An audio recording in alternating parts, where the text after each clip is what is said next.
না কোথায় ইন্তেকাল করেন? এটার উত্তর হচ্ছে মক্কা ও মদিনার মাঝামাঝি আবওয়া নামক স্থানে। আবওয়া নামক স্থানটা যদি থাকে তাহলে হবে। না, এটা স্থানটা হলো মেইন। এটা হবে না, না হলে ক্রস, না হলে ক্রস চিহ্ন দিবে। জি, 2 নাম্বার প্রশ্ন, কোন পাত্রী প্রথম হযরত মুহাম্মদ সাল্লাল্লাহু আলাইহি সাল্লামকে নবী হিসেবে আখ্যায়িত করেন? নবী সাল্লাল্লাহু আলাইহি সাল্লাম এর বয়স তখন কত ছিল? এটার উত্তর হচ্ছে সেই পাদ্রীর নাম ছিল বুহাইরা। আর এটা বসরা নগরীতে তখন হযরত মুহাম্মদ সাল্লাল্লাহু আলাইহি সাল্লামের বয়স ছিল 12 বছর। 0.5 লিখলে হাফ মার্ক। এখানে মূলত দুটো পার্ট আছে প্রশ্নে, যদি একটা উত্তর হয় তাহলে হাফ হবে। ঠিক আছে? জি, 3 নাম্বার প্রশ্ন হলো বদর যুদ্ধের শহীদদের নাম। এখানে তো 14 জন শহীদ আপনারা জানেন। 14 জন শহীদের নাম লেখা অনেক কঠিন ব্যাপার। আমি নামগুলো বলে দেই। 14 তো সবাই জানে, 14 লিখলে হবে না। আমি কি নামগুলো বলবো? নাম না লিখলে মার্কস নাই। একটা দুটো লিখলে এটা পূর্ণাঙ্গ উত্তর হচ্ছে 14 জনের নাম লিখতে হবে। এরকম কি কেউ আছেন যে 14টাই নাম লিখছেন? আপনি লিখছেন 14 জনের? আচ্ছা, আমি নামগুলো বলতেছি। হযরত মাহজা ইবনে সালিক রাদিয়াল্লাহু তাআলা, হযরত উবাইদা ইবনে হারিস রাদিয়াল্লাহু তাআলা, হযরত উমাইব ইবনে আবি ওয়াক্কাস রাদিয়াল্লাহু তাআলা, হযরত আকিল ইবনে বুকায়ের রাদিয়াল্লাহু তাআলা, হযরত জুস সুমাইল ইবনে আবদ রাদিয়াল্লাহু তাআলা, হযরত আম্মার ইবনে জিয়াদ রাদিয়াল্লাহু তাআলা, হযরত সাদ ইবনে খায়সামা রাদিয়াল্লাহু তাআলা, হযরত ইবনে আব্দুল মুনজির ইবনে জুবায়ের রাদিয়াল্লাহু তাআলা, হযরত ইয়াজিদ ইবনে হারিস রাদিয়াল্লাহু তাআলা, হযরত উমাইর ইবনে হাম্মাম রাদিয়াল্লাহু তাআলা, হযরত রাফি ইবনে মুআল্লা রাদিয়াল্লাহু তাআলা, হযরত হারিস আনসারী আউসি নাজ্জারি রাদিয়াল্লাহু তাআলা, হযরত আউস ইবনে হারিস ইবনে আফরা রাদিয়াল্লাহু তাআলা, হযরত মুআউইজ ইবনে আফরা রাদিয়াল্লাহু তাআলা। এই 14 জন। এটা 14 জনই নেন, এটা 14 জন নাম যদি লেখেন তাহলে এটা কারণে সফল। আচ্ছা, এইজন হযরত যায়েদ ইবনে সাবিত রাদিয়াল্লাহু তাআলা আনহু কত দিনে ইব্রানি ভাষা শিখেন? 15 দিনে। হ্যাঁ, 15 এক পক্ষ মানে 15 দিন। আচ্ছা, হ্যাঁ, ঠিক আছে। 5 নাম্বার প্রশ্ন, 4 নাম্বার হলো 15 দিন।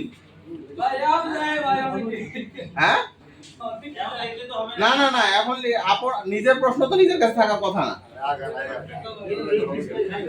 5 নাম্বার প্রশ্ন, নবী করিম সাল্লাল্লাহু আলাইহি সাল্লাম কত হিজরিতে পৃথিবীর বিভিন্ন শাসকদের কাছে ইসলামের আহ্বান সম্বলিত পত্র প্রেরণ করেন? 6ষ্ঠ হিজরির শেষ ভাগে বা 7ম হিজরির শুরুর দিকে?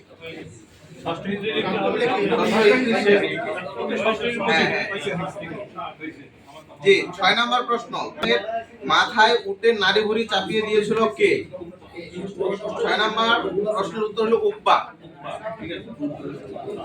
7 নাম্বার প্রশ্ন, ফুজ্জারের যুদ্ধে রাসূলুল্লাহ সাল্লাল্লাহু আলাইহি সাল্লামের কত বছরে হয়েছিল? ফুজ্জারের যুদ্ধ রাসূল সাল্লাল্লাহু আলাইহি সাল্লামের কত বছরে হয়েছিল?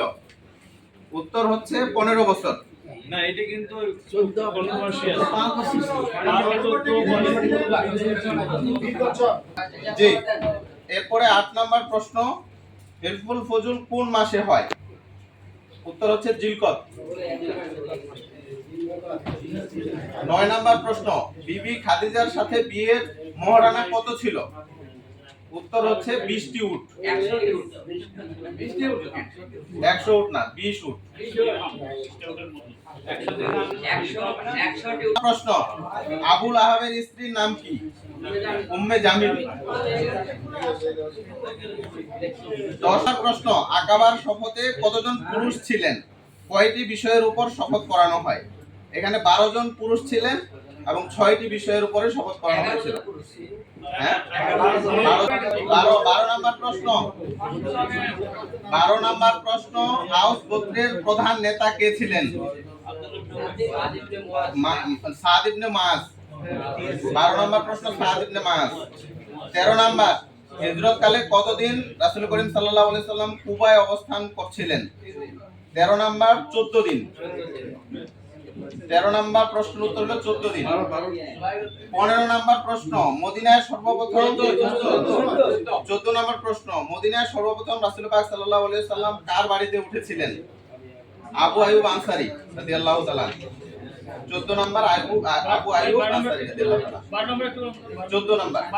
12 নম্বর প্রধান নেতার সন্ধির সময় কতজন রাসূল পাক সাল্লাল্লাহু আলাইহি সাল্লামকে হত্যা করতে এসেছিলেন? 15 নম্বর প্রশ্নের উত্তর হলো 80 জন।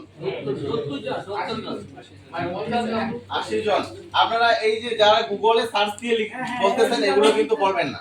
আপনারা রেফারেন্স যদি থাকে তাহলে বলতে পারেন যে অমুক নাম্বার আশারে মুবাশশারের নাম। এটা তো বলা দরকার নাই মনে হয় নাকি? 10 জনের নাম লিখছেন কেউ?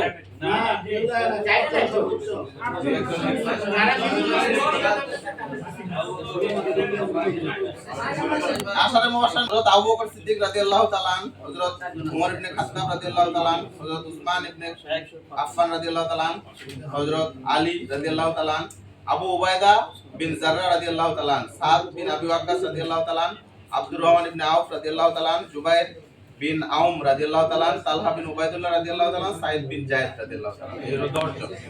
প্রশ্ন রাসূল পাক সাল্লাল্লাহু আলাইহি সাল্লামের জন্মসালকে কি বলা হয়? 17 নম্বর প্রশ্ন আমুল ফিল। আমুল ফিল হাতির বছর। 17 নম্বর। হ্যাঁ 16 নম্বর কি? পাঁচটা সর্বনিম্ন লিখলে হাফ মার্কস দিবেন। সর্বনিম্ন পাঁচটা নিচে লিখলে কোনো মার্কস নাই। নাম্বার প্রশ্ন রাসূল পাক সাল্লাল্লাহু আলাইহি সাল্লামের জন্মসালকে কি বলা হয়? আমুল ফিল বা হাতির বছর। যে কোনো একটা লিখলে টিক চিহ্ন দিবেন। মুসলমানদের 18 নম্বর প্রশ্ন মুসলমানদের প্রথম খুতবা কোথায় দেওয়া হয়েছিল? কুবা নগরীতে। 18 নম্বর প্রশ্ন কুবা নগরীতে। 19 নম্বর প্রশ্ন খন্দক যুদ্ধকে আর কি যুদ্ধ বলা হয়? 19 নম্বর প্রশ্নের উত্তর হচ্ছে আহজাব যুদ্ধ। 20 নম্বর প্রশ্ন নবীজির ইন্তেকালের পরে মুসলমানরা কোথায় একত্রিত হয়েছিলেন? 20 নম্বর সাকিফা বনু সাইদা ছায়াঘরে। সাকিফা বনু সাইদার ছায়াঘর বা তার ঘরে একত্রিত হয়েছিলেন। 20 নম্বর।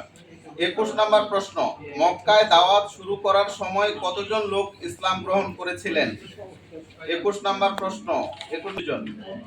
আচ্ছা এটা নিয়ে একটু কনফিউশন কারণ কি দাওয়াত গ্রহণ করে আমরা জানি 4 জন প্রশ্ন রাসূল পাক সাল্লাল্লাহু আলাইহি সাল্লামকে রাহমাতুল লিল আলামিন উপাধি কোরআনের কোন সূরার কত আয়াতে দেওয়া হয়েছিল?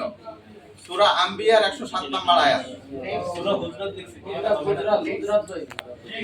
প্রশ্ন মদিনায় কিবলা পরিবর্তনের ঘটনা কোন মসজিদে ঘটেছিল? 23 নম্বর মসজিদে কিবলাতাইন।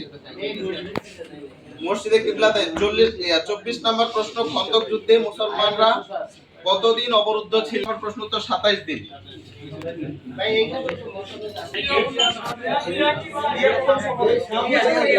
ঠিক আছে কত বছর কেটে বললেন কত বছর পরে? 12 বছর বয়সে 12। আচ্ছা 12 11 বললেন।